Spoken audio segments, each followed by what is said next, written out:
Il y a un moyen pour aller chercher ces enfants et les protéger. C'est de poser la question à tous les enfants quand on est un professionnel qui travaille dans le secteur de l'enfance. Est-ce que quelqu'un t'a déjà fait du mal? La commission indépendante sur l'inceste et les violences sexuelles faites aux enfants a été créée en janvier 2021 et nous poursuivons nos travaux jusqu'en novembre 2023 pour la journée internationale des droits de l'enfant de l'année prochaine. À mi-parcours de notre travail, nous avons publié des conclusions intermédiaires dans lesquelles nous avons formulé 20 préconisations articulées autour de 4 axes fondamentaux: le repérage, le traitement judiciaire, la réparation, incluant le soin, et la prévention. 160 000 enfants chaque année sont victimes de violences sexuelles. Or, la plupart de ces enfants, nous ne les voyons pas, nous ne les reconnaissons pas, nous ne les mettons pas en sécurité. Il y a un moyen pour aller chercher ces enfants et les protéger. C'est de poser la question à tous les enfants quand on est un professionnel qui travaille dans le secteur de l'enfance. Est-ce que quelqu'un t'a déjà fait du mal? Nous avons reçu il y a quelques jours une pédopsychiatre qui travaille avec les tout-petits et qui nous expliquait qu'elle leur disait « Je suis le docteur des soucis.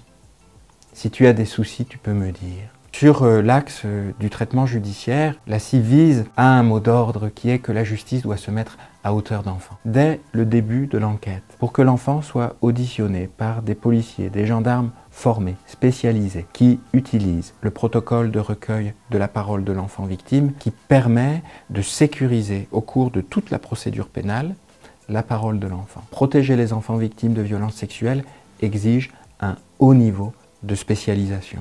On comprend que pour le droit des affaires, le droit de la santé publique, il faut des professionnels formés spécialisés. Eh bien, pour protéger les enfants, il faut le même haut niveau de compétences. Au bout de la chaîne de la procédure pénale, notamment, nous avons dit qu'il faut mieux traiter l'autorité parentale dans les cas d'inceste. Les enfants sont insuffisamment protégés, les parents protecteurs sont insuffisamment protégés. Le 21 septembre 2021, la Civise a publié un dossier qui récapitule une année d'appel à témoignages, 17 000 témoignages reçus en un an, c'est considérable, où nous avons rappelé, à l'occasion des débats sur la loi de finances et la loi de finances de la sécurité sociale, que certaines de nos préconisations nécessitaient de voter des budgets. Et le gouvernement a annoncé qu'il se saisissait de plusieurs de nos préconisations, ce qui est une grande avancée, beaucoup d'espoir. La création d'une cellule de soutien pour les professionnels, une grande campagne nationale de sensibilisation de la population aux violences sexuelles faites aux enfants, la suspension de l'autorité parentale en cas de poursuite d'un parent pour des faits d'inceste, suspension de plein droit, et le retrait systématique de l'autorité parentale en cas de condamnation. Nous vivons une période sociale, politique même, où le groupe que nous formons, la société, prend conscience de l'ampleur des violences sexuelles faites aux enfants. L'ampleur par le nombre, 160 000 enfants chaque année victimes de violences sexuelles, 5,5 millions de femmes et d'hommes adultes qui ont été victimes de violences sexuelles dans leur enfance, et notamment d'inceste. L'ampleur, c'est aussi l'ampleur par la gravité, des conséquences extrêmement graves pendant l'enfance et tout au long de la vie. Une fois que la société a compris ça, et qu'elle a compris aussi la très grande dangerosité des agresseurs, alors nous voyons bien qu'il y a une exigence sociale extrêmement puissante. Et puisque c'est aussi une question de mobilisation des professionnels et donc de formation, la Civise, à l'occasion de la Journée internationale des droits de l'enfant, a décidé de créer et de diffuser un livret de formation des professionnels.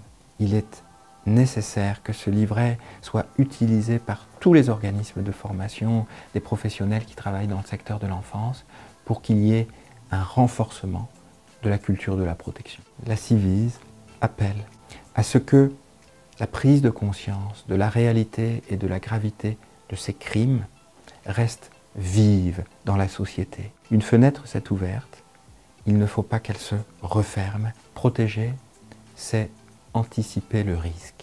Ça n'est pas attendre qu'il survienne. Quand on s'inquiète pour un enfant, il faut le mettre en sécurité.